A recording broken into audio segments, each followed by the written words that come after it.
दोस्तों, जो मैं स्टोरी तुम्हारे से शेयर करने वाली हूँ वो सुन के आपको बहुत अजीब लगेगा। मैं पहली बार अपनी छोटी बहन के ससुराल गई थी। नया घर, नए लोग, थोड़ी झिझक भी थी, लेकिन साथ ही अपनापन भी महसूस हो रहा था। पर जिस चीज़ की मुझे बिल्कुल उम्मीद नहीं थी वह मेरे साथ हो गई। रात के खाने के बाद सब अपने-अपने कमरों में चले गए। मैं गेस्ट रूम में थी, तभी अचानक दरवाजे पर हल्की सी दस्तक हुई। मैंने सोचा शायद मेरी बहन होगी, लेकिन जब मैंने दरवाजा खोला तो सामने उनके ससुराल के सबसे जज सदस्य खड़े थे, मेरी बहन के जेठ जी। उनकी आंखों में जो नज़र थी उसने मेरे अंदर डर पैदा कर दिया। मैं समझ गई कि कुछ ठीक नहीं है। उन्होंने जबरदस्ती अंदर आने की कोशिश की और फिर मेरे साथ 2 घंटे तक। हेलो दोस्तों, मेरा नाम रूपा है। लोग कहते हैं कि मेरी खूबसूरती में एक जादू है, जो एक बार देख ले वह फिर नजरें हटाना भूल जाए। मेरी कमर इतनी पतली है कि घाघरा भी सरक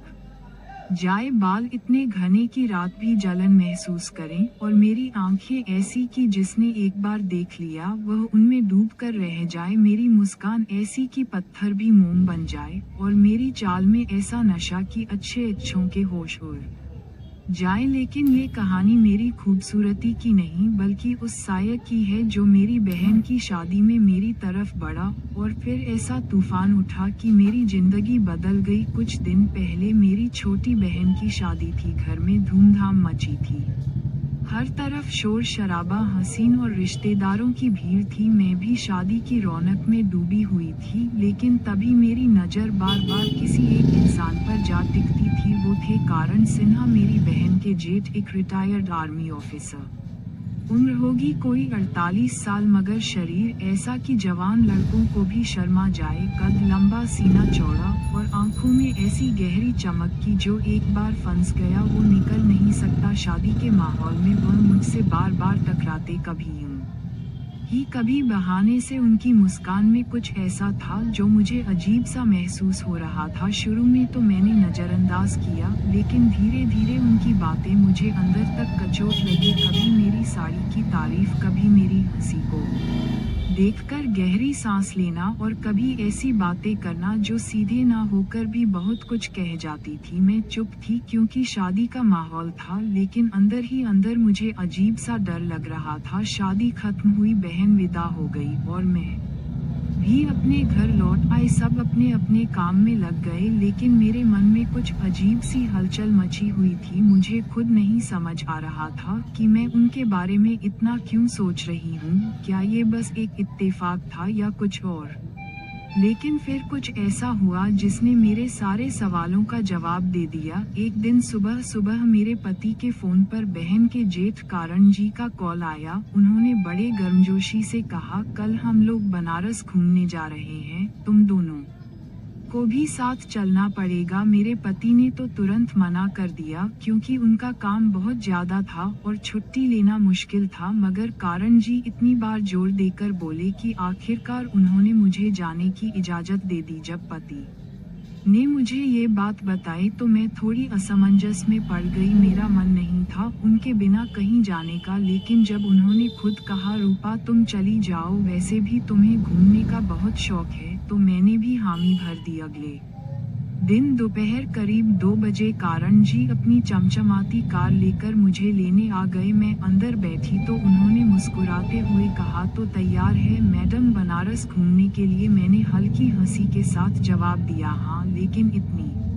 जल्दी बुला लिया? मुझे तो लगा शाम को निकलेंगे। वो हंस दिए, अरे सफर लंबा है, जल्दी निकलेंगे तो रास्ते का भी मजा आएगा। रास्ते भर हम हंसी मजाक करते रहे। वो मुझे पुरानी कहानियां सुनाते, अपनी आर्मी की लाइफ के किस्से बताते, और मैं उनकी बातों में खोती चली गई। मुझे उम्रदराज लोग हमेशा से पसंद रहे हैं, क्योंकि वे ज्यादा समझदार और अनुभवी होते हैं। कारण जी भी वाकई बहुत दिलचस्प इंसान थे। करीब 1 घंटे की यात्रा के बाद हम मेरी बहन के जेट पहुंच गए। वहां सभी ने हमारा बहुत गर्मजोशी से स्वागत किया। मुझे एक अलग कमरा दिया गया, जो कारण जी के कमरे के ठीक बगल में था। अगली सुबह हमें बनारस के लिए निकलना था, इसलिए मैंने जल्दी से रात का खाना खाया और थोड़ा आराम करने लगी, लेकिन मुझे नींद नहीं आ रही थी, शायद नए माहौल की वजह से या फिर कुछ और जो मेरे दिल और दिमाग में हलचल मचा रहा था। रात के करीब 10 बजे मैं छत पर टहलने चली गई। हल्की ठंडी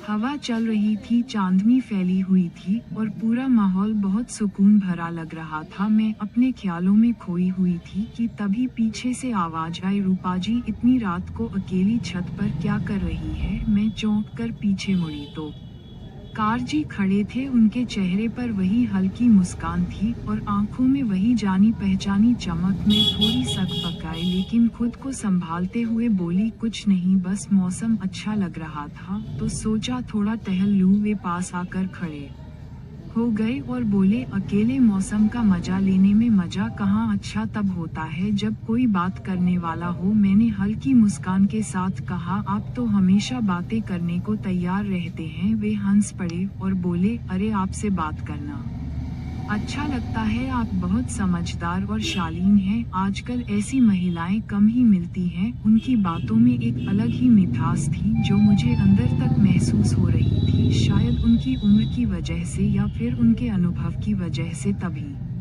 उन्होंने अचानक कहा, आपका पति बहुत किस्मत वाला है, इतनी सुंदर और सुलझी हुई पत्नी मिली है उसे। मैंने झट से बात काट दी, कारण जी ऐसे मत कहिए, आपको पता है ना हम सबका एक रिश्ता है। वे मुस्कुराए और सिर हिलाया, हाँ पता है, मैं सिर्फ एक बात कह रहा था। कई बार इंसान दिल की बातें किसी से नहीं कह पाता, मगर उसका मन करता है कि कोई तो हो जिससे वह अपने मन की बात कह सके। उनकी बातों में कुछ ऐसा था जिससे मैं खुद को पूरी तरह असहज नहीं कर पा रही थी, शायद इसीलिए कि वे मेरे ससुर नहीं थे बल्कि मेरी बहन के जख थे। थोड़ी दूरी का नाता था, मगर उनकी नजरों में जो अपनापन था वह कहीं ना कहीं मुझे छू रहा था। हम दोनों छत के मुंडेर पर टिककर खड़े रहे। वे आसमान की तरफ देखने लगे और बोले, रूपाजी क्या आपने कभी महसूस किया है कि जब कोई इंसान अपने जीवन के उस पड़ाव पर होता है जहां सब कुछ पास होता है, फिर भी मन खाली लगता है? मैं चुप रही, क्या जवाब देती।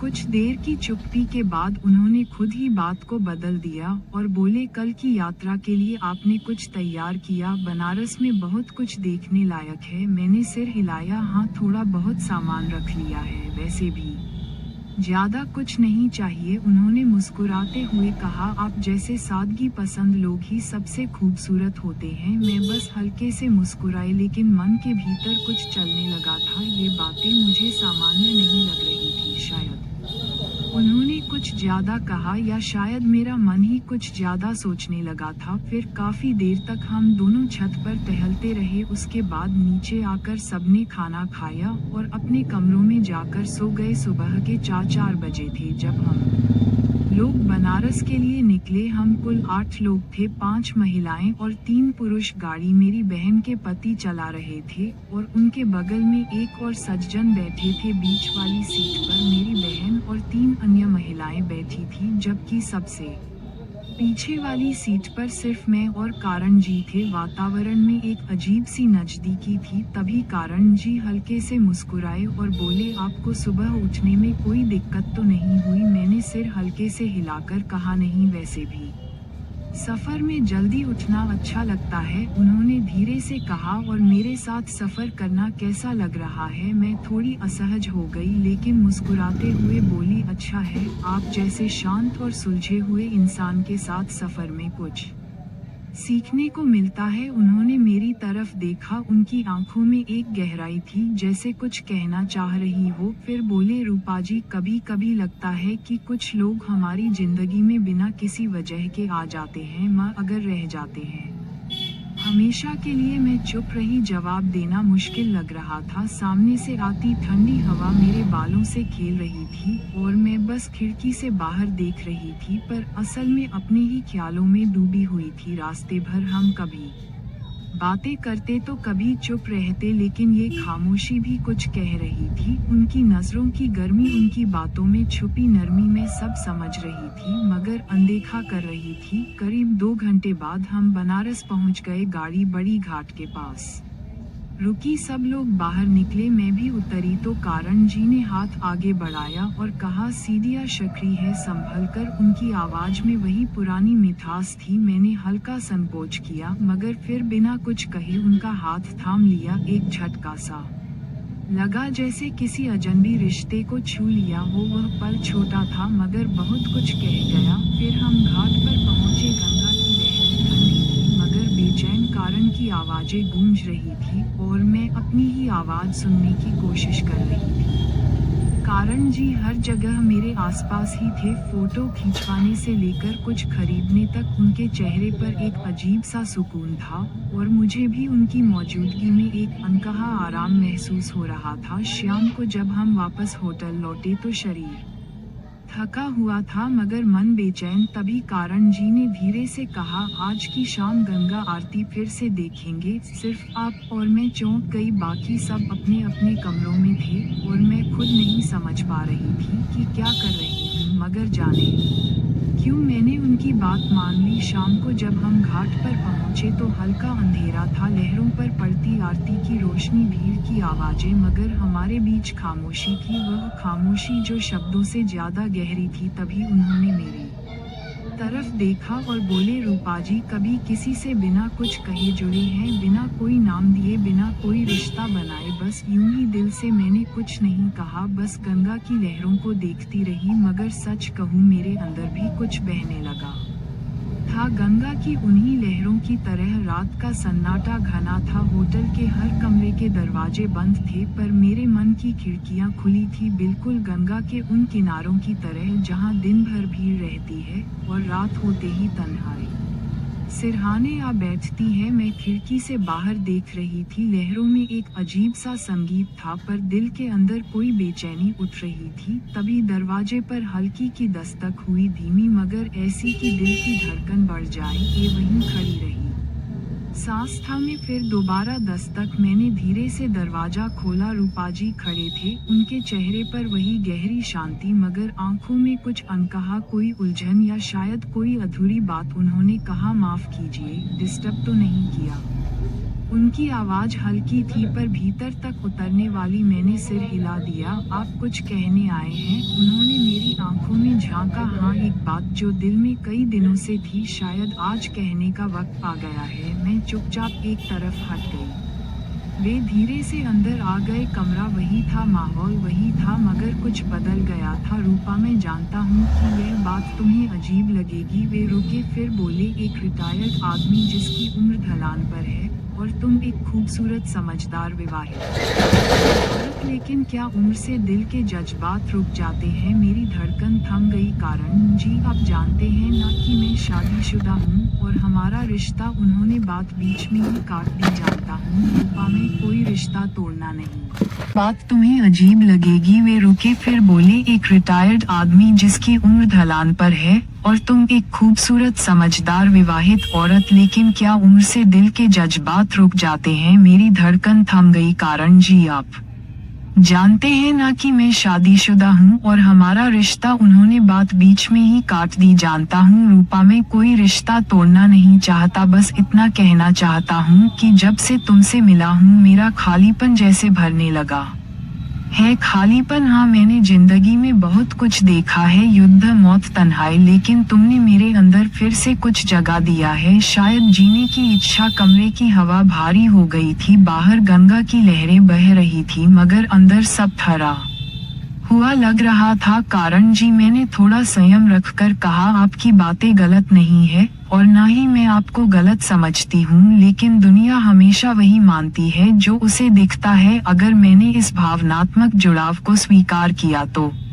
लोग मुझे ही दोष देंगे और मेरी बहन, उसका क्या? उन्होंने नजरें झुका ली, आंखों में नमी थी पर शब्द नहीं थे। मैंने आगे कहा, मैं आपकी बहुत इज्जत करती हूँ अमित जी, लेकिन कुछ रिश्तों को वही रोक देना बेहतर होता है जहाँ उनका सम्मान बचा रह सके। वे चुप रहे, फिर बोले, आप सच कहती हैं और शायद यही आपकी खूबसूरती है। अगर कोई और होता तो शायद इस भावनात्मक भंवर में बह जाता। मैंने धीमे से कहा, आपने जो महसूस किया उसमें कोई बुराई नहीं है, लेकिन हम हर चाहत को अंजाम तक नहीं पहुंचा सकते। कभी कभी कुछ जज्बात बस महसूस करने के लिए होते हैं, निभाने के लिए नहीं। कमरे में फिर वही सन्नाटा था जो दस्तक से पहले था, मगर अब उसमें बहुत कुछ था।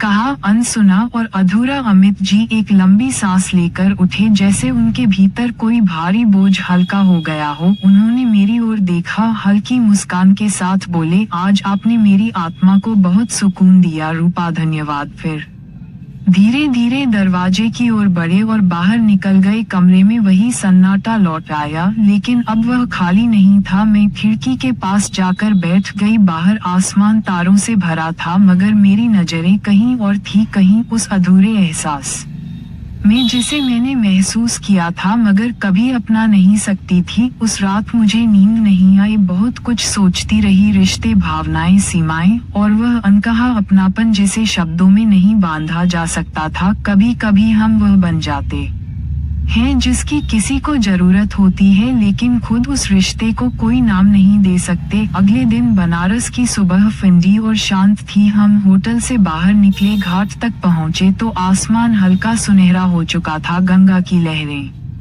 सूरज की पहली किरणों में चमक रही थी। सबके साथ मैं भी नीचे उतरी, मगर मन अब भी रात की उन बातों में उलझा हुआ था। कारण जी और मैंने उस विषय पर दोबारा कुछ नहीं कहा, लेकिन जब भी हमारी नजरें मिलती एक अनकहा समझौता महसूस होता। घाट पर सभी पूजा पाठ में लगे हुए थे। मैंने भी आरती की थाली उठाई और गंगा के पवित्र जल में अपनी हथेलियां डुबो दी। मन में बस एक ही प्रार्थना थी, हे माँ गंगे, जो भावनाएं अनकही हैं उन्हें मेरी आत्मा की सच्चाई समझकर सहेज लेना, ताकि मैं खुद से कभी ना हारूं। तभी मुझे महसूस हुआ कि कोई चुपचाप मेरे पास आकर खड़ा हो गया है। धीरे से देखा तो कारण जी थे। उनकी आंखों में वही शांति, वही गहराई थी। हमारे बीच कोई बात नहीं हुई, बस एक मौन संवाद चल रहा था। उनके हाथ में एक लाल धागा था। उन्होंने मेरी ओर देखा, फिर अपनी कलाई की तरफ इशारा करके बोले, गंगा माँ से मन्नत मांगी थी कि जो रिश्ता जुड़ा है उसे कोई नाम ना दे, मगर उसकी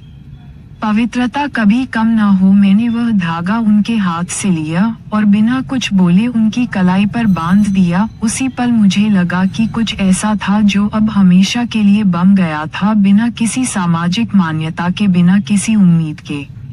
बस एक भावनात्मक धागा जो अब टूटने वाला नहीं था। हमारी यात्रा खत्म हुई, सब घर लौट आए। मेरे पति ने मुझे स्टेशन से लेने की भी जहमत नहीं उठाई। हमेशा की तरह वे अपने काम में व्यस्त थे। मैंने भी कुछ नहीं कहा, लेकिन अब कुछ बदल चुका था। मैं पहले जैसी रूपा नहीं रही। मेरे भीतर एक स्त्री जाग चुकी थी जो समझ सकती थी कि दुनिया की हर परछाई बुरी नहीं होती। कुछ परछाइयां रोशनी से ज्यादा अपनापन देती हैं। कारण जी का नाम हमारे घर में नहीं लिया जाता था। बहन की शादी के बाद वे सिर्फ दूल्हे के भाई बनकर ही जिक्र में आते, लेकिन मेरी डायरी में वे अब भी कारण जी थे। एक अधूरा बड़ा रिश्ता जो हर रात मेरे ख्वाबों में आता और बस बैठा रहता मौन पर मौजूद। कुछ महीने बीते, फिर एक दिन मेरी छोटी बहन का फोन आया। उसकी आवाज डरी हुई थी। दीदी, भाई जी की तबीयत बहुत खराब है, हार्ट अटैक आया है, वे हॉस्पिटल में है। मेरे हाथ से फोन गिरते गिरते बचा। मैं बिना कुछ सोचे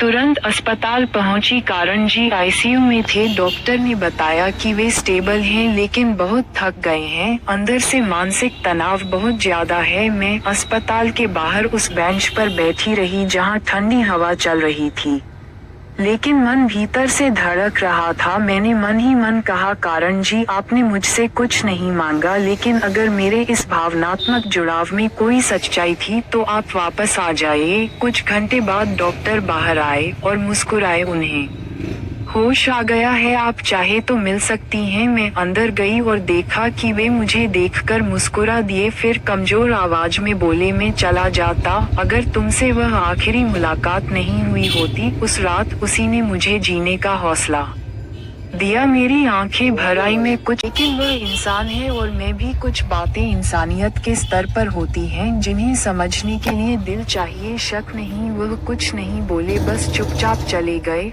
और उस रात पहली बार मैंने उन्हें ऐसे देखा। आगे की स्टोरी अगले पार्ट में सुनाऊंगी। धन्यवाद।